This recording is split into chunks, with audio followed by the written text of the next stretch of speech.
Baik, selanjutnya tanya Pak Sutisno harus memberikan masukan nih di Pinbukindo karena beliau harus mengisi acara FGD dengan MUI Pusat. Tadi lift dulu, semoga membawa kemaslahatan umat. Selanjutnya langsung saja ke Pak Kiai Ayubi, Ustadz Ayubi. Dengar, halo. Alhamdulillah, silakan langsung Ustadz. 5 menit ke depan bisa memberikan pencerahan buat kita semua. Udah dengar. Ya, silakan Ustaz. Assalamualaikum warahmatullahi wabarakatuh. Waalaikumsalam warahmatullahi wabarakatuh. Terima kasih ini pada Bapak-Bapak dari Pinbuk khususnya ya. Saya sangat bersyukur sekali dan bil khusus almarhum Bapak Amin Aziz ya. Dan membacakan Fatihah bersama Al-Fatihah.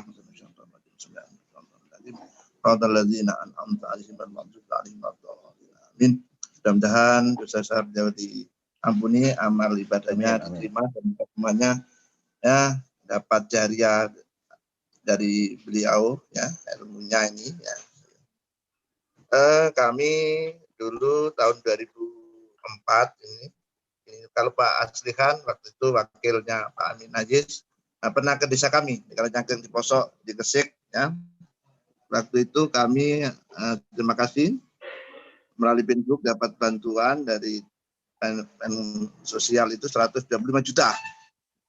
Akhir cuma operasional untuk umum itu 2005. Dulu anggotanya 36. Sekarang anggota kami ada 61.908.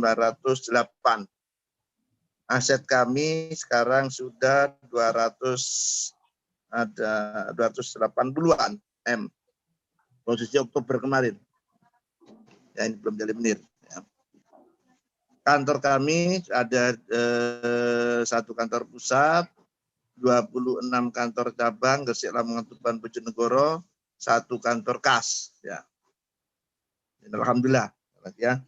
Ini saya berharap bagaimana ada pertemuan akbar lah, ya. BMT yang dulu pernah diinisiasi oleh Pinbuk ini, ya. Ini tolong, ini diadakan ya apa itu? Ada minimal bentuk asosiasi atau gimana? Ini adalah BMT dulu adalah jasa daripada Pinbuk. Ya. Nah, itu. Terus yang kedua, saya tanya juga yang untuk yang di Jawa Timur, ini Pinbuk Jawa Timur ini siapa?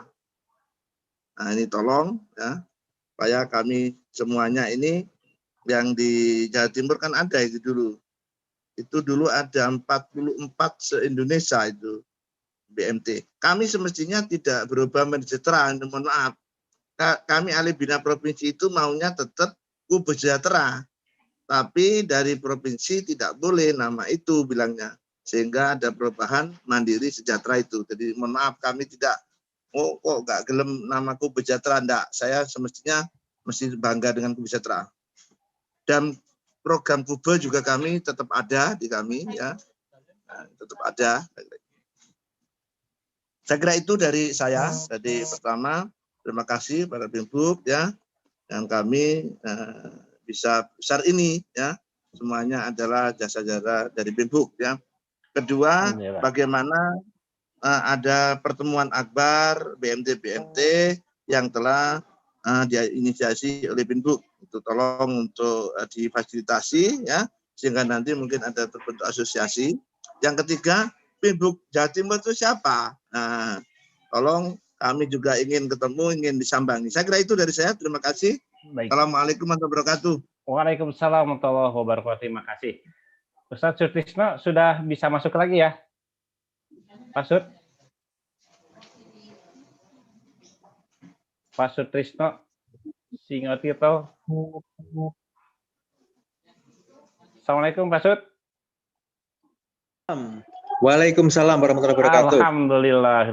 Silakan Pak Maaf Sut. ya, tadi sinyalnya luar biasa, susah. Saya kira harus langsung masuk ke materi di MUI tadi ya. Ya, silakan Pak Sut. Oke, sedikit aja ya. Assalamualaikum warahmatullahi wabarakatuh. Waalaikumsalam warahmatullahi wabarakatuh. sahabat semua, pejuang Pinbook, pejuang ekonomi syariah. Saya Sutrisno, selama ini bergabung di Pinbook sudah lama itu kan. Kemudian saya itu mengurusi lembaga namanya Pinbook Konsolindo Konsultan yang termasuk mengembangkan BMT LKM, BMT Tran yang ditelang Burhayah tadi.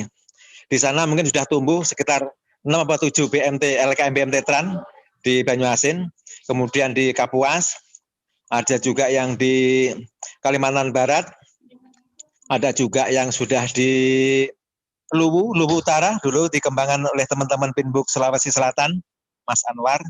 Kemudian ada juga yang sekarang lagi merintis karena itu sebuah perjuangan untuk mensyariahkan konvensional di beberapa daerah.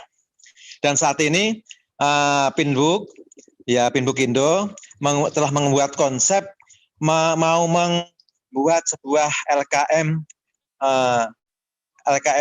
desa, ya BUMDes Syariah bersama Pak Kondrat, salah satu dosen di Universitas Trisakti, sudah terbit bukunya sudah terbit. Kami buat konsep sebuah bagaimana kita membuat BUMDes Syariah. Kita sudah melakukan pendekatan kepada Pak Menteri, namun karena berubahnya kebijakan dan saat ini juga akan ada impres yang terkait dengan perampingan kementerian. Jadi kementerian yang mengurusi transmigrasi nanti yang semula 2 direktorat jenderal, sekarang tinggal 1 direktorat jenderal. Mungkin 2021 itu sudah berlaku. Sehingga kita nunggu dulu kebijakan-kebijakan itu, sehingga nanti akan melakukan pendekatan lagi untuk mengembangkan BUMDes Syariah. Kami sudah mengusulkan di beberapa tempat dan kemudian sudah melakukan kunjungan yang di Banjar, Jawa Barat waktu itu. Nggak tahunya sana binaannya Pak Uyun Usi Bandung. Saya tanya software dan sebagainya, dan bagus sebagai model untuk pengembangan BUMDes Syariah. Kemudian di Bengkalis itu ada inisiator, tapi waktu itu di MUI juga belum ada, sudah datang ke MUI juga, tapi setelah itu nggak ada tindak lanjutnya datang ke MUI untuk mengembangkan sebuah perda di Bengkalis mengembangkan BUMDes Syariah.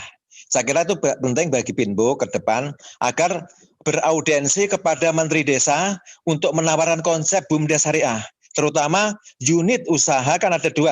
Menurut Permen Desa itu kan ada pengembangan sektorial, nanti bisa mengembangkan sumber daya alam di desa seperti minum air, kemudian air mineral, kemudian pariwisata desa, kemudian ada unit LKM Syariah di desa. Dan sekarang sudah menginisiasi, dulu PNPM itu di kecamatan itu dijadikan sebuah model tingkat kecamatan. Nanti namanya ada BUMDes bersama. Itu kebijakan menteri yang terbaru ini, nanti bagaimana PNPM itu akan jadi BUMDes bersama. Barang itu yang dapat sampaikan. Bila taufiq wal hidayah. Assalamualaikum warahmatullahi wabarakatuh.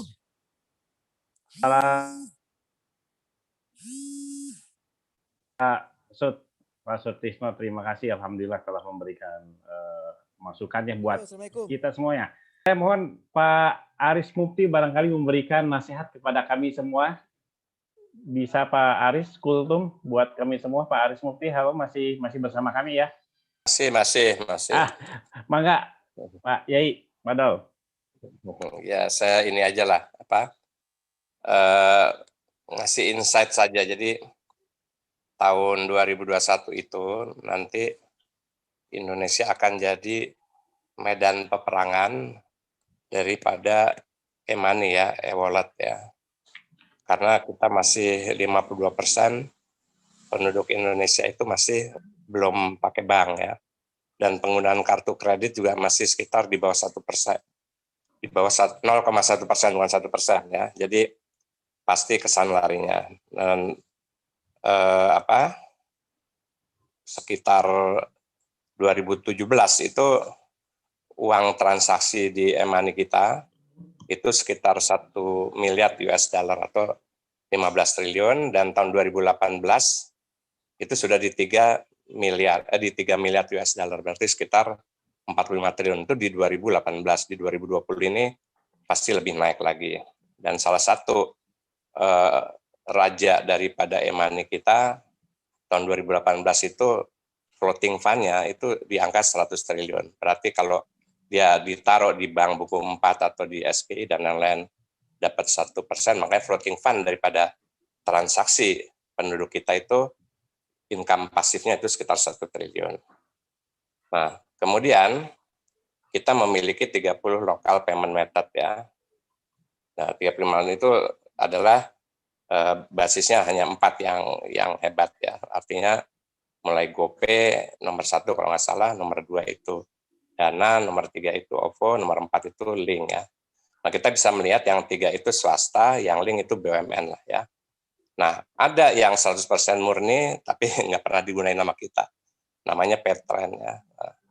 Nah, sementara tahun 2021 itu nanti yang namanya raksasa itu akan masuk ya. Misalnya Gojek nanti dengan Facebook ya. Karena Facebook sudah membuat yang namanya Lira ya.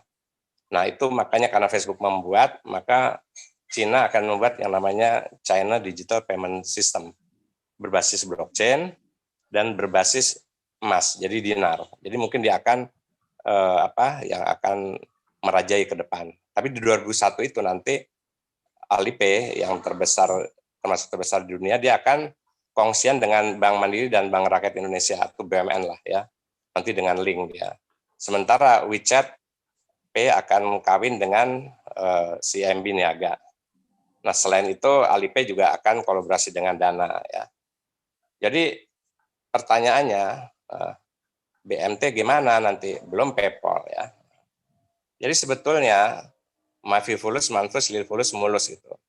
Jadi dengan adanya e-money kalau kerjasama katakanlah dengan gabungan BMT bisa katakanlah berbagi hasil untuk di floating fund-nya, maka itu adalah dana yang murah. Tapi kita kan nggak pernah berpikir ke sana.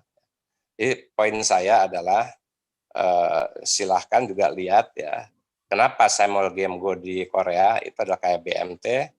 Dia tahun 2018 pada saat saya rat itu dia profitnya atau SAU-nya adalah 100 triliun dengan asetnya 2.500 triliun.